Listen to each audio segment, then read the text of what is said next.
শিলচরে গণেশ চতুর্থীতে গণেশ ঠাকুরের ইউনিক গণেশ মূর্তি বানানো হয়েছে। আপনারা অলরেডি ঘুরে দেখেছেন, কিন্তু যারা দেখেননি তাদের জন্য আরেকবার এই গণেশ পূজার একটা গ্লিমস।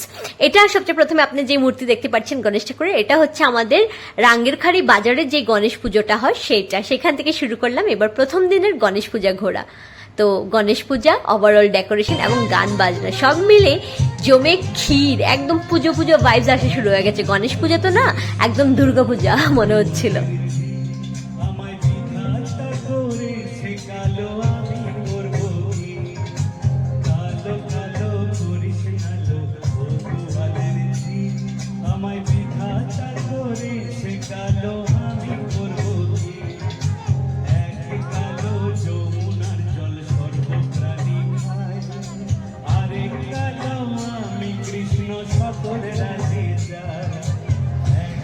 আমাদের রাঙ্গেরখাড়ি বাজারের গণপতি পূজা তো সব বাড়ি ফাটাফাটি হয়, আর এখানে প্রসাদও ফাটাফাটি থাকে। তারপর কিন্তু আমাদের এই হাইলাকান্দি রোডের যে গণেশ পুজো সেটাও কিন্তু কম যায় না। প্রত্যেক বাড়ি বৃষ্টি হোক, গণেশ পুজো তো বৃষ্টি, আমরা কিন্তু দেখতে আসি। এবার তো অনেক ঘুরেছি, এইসব আপনাদের সাথে শেয়ার করব। তো সাজানো ডেকোরেশনটা A1 ছিল, একদম কিউট ফুলের ডেকোরেশন ছিল, সঙ্গে আমাদের গন্নু দিয়েই পুরো প্যান্ডেলটা সাজানো হয়েছে। চলুন এবার সুন্দর করে আমাদের গন্নু ঠাকুরের দর্শন করে আসি। কি সুন্দর না বাবার মুখটা, দেখেই মনটা ভরে যায়।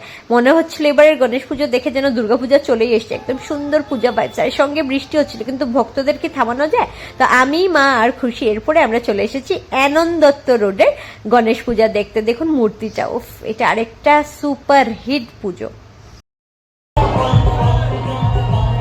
এই পুজোতে আরেকটা সুপারহিট জিনিস হয়েছে, আমার এত বন্ধুদের সাথে, ডেলি পাঁচালির পরিবারের এত সদস্যর সাথে দেখা হয়েছে যে মনটা একদম ভরে উঠেছে।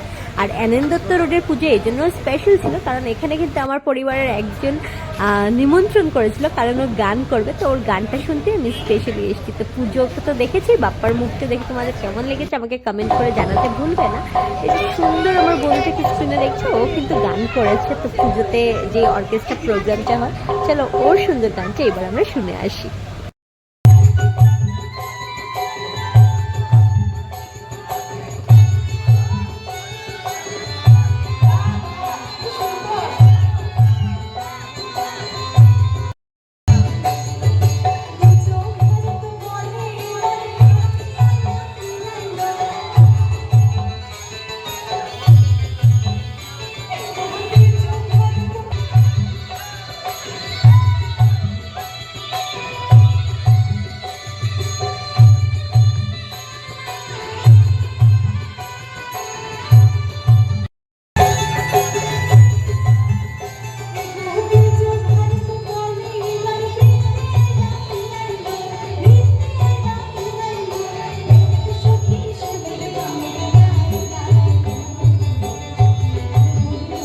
চলুন এবার আমরা গণেশ চতুর্থীর 2 নম্বর দিন মানে সেকেন্ড ডের পুজোটা ঘুরে আসি।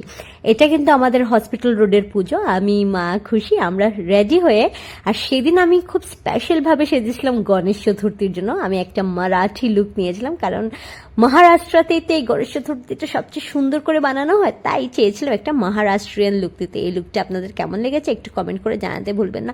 আর কি সুন্দর করে সাজিয়েছে, তাই না?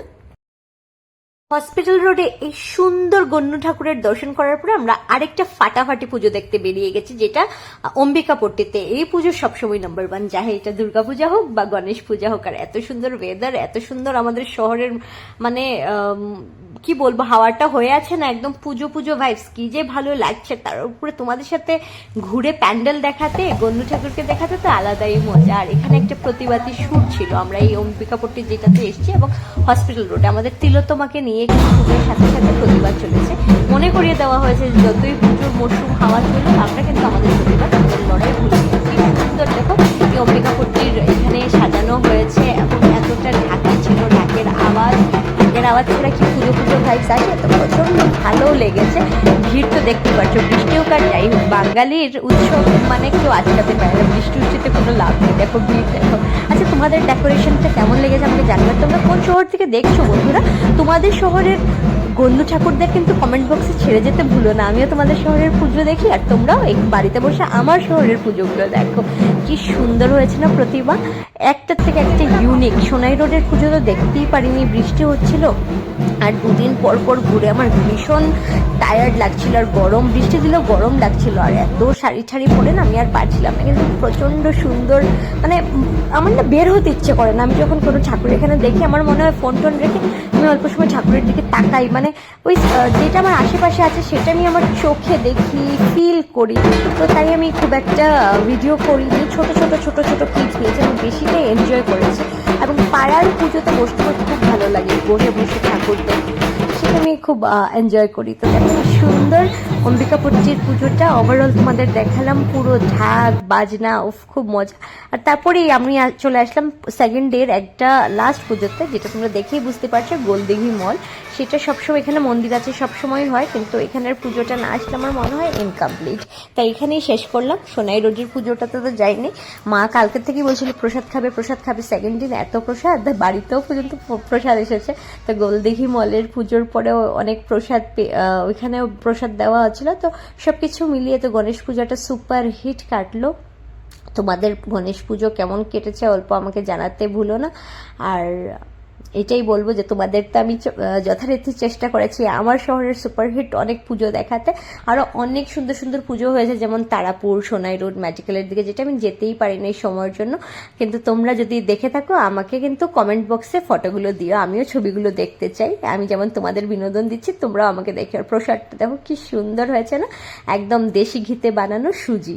তো মার ইচ্ছাও পুরো হলো, গণপতি সবার ইচ্ছা রাখে। তো সেটাই বলবো, গণপতি যেন আমাদের ঋদ্ধি দেয়, সিদ্ধি দেয়, বুদ্ধি দেয়, বুদ্ধিতে ভরিয়ে তুলে আমাদের উইশগুলো ফুলফিল করে। আর কি, আর এই মারাঠি লুকে আমাকে কেমন লাগছে একটু বলো। আমার তো নিজেকে মাস্ট লাগছে। খুশিকে বললাম একটু আমাকে ফটো তুলে দে, সব কিছু করলাম। তারপর তো খাওয়া দাওয়া, কেনাকাটি, আর কি বাজারে আসলে না কেনাকাটি করলে হয়। এই দেখো কোথার থেকে একটা এই গরমের মধ্যে ফ্যান কিনেছি, পুডিং কিনলাম, আর মোমো। তোমরা তো জানোই দিদির মোমো ফেভারিট, মোমো খেলাম, খুশি ফুচকা খেলো, মা কফি খেলো, কি খেলো। তারপর আমরা চলে আসলাম এট লাস্ট পাড়ার পুজোতে। পাড়ার পুজো দেখে তারপর আমরা বাড়িতে চলে গেলাম। অ্যাকচুয়ালি পুজোতে অনেকক্ষণই বসার ইচ্ছে ছিল, কিন্তু গরমে আর এত কাপড় জামা পরে না আর বসা যাচ্ছিল না, তাই বাড়িতে তো চলেই আসলাম। কিন্তু মনটা ওই পুজোর প্যান্ডেলেই রেখে আসলাম। আর পুজোতে ভোরে ভোরে তোমাদের সাথে আমার দেখা হয়েছে, এত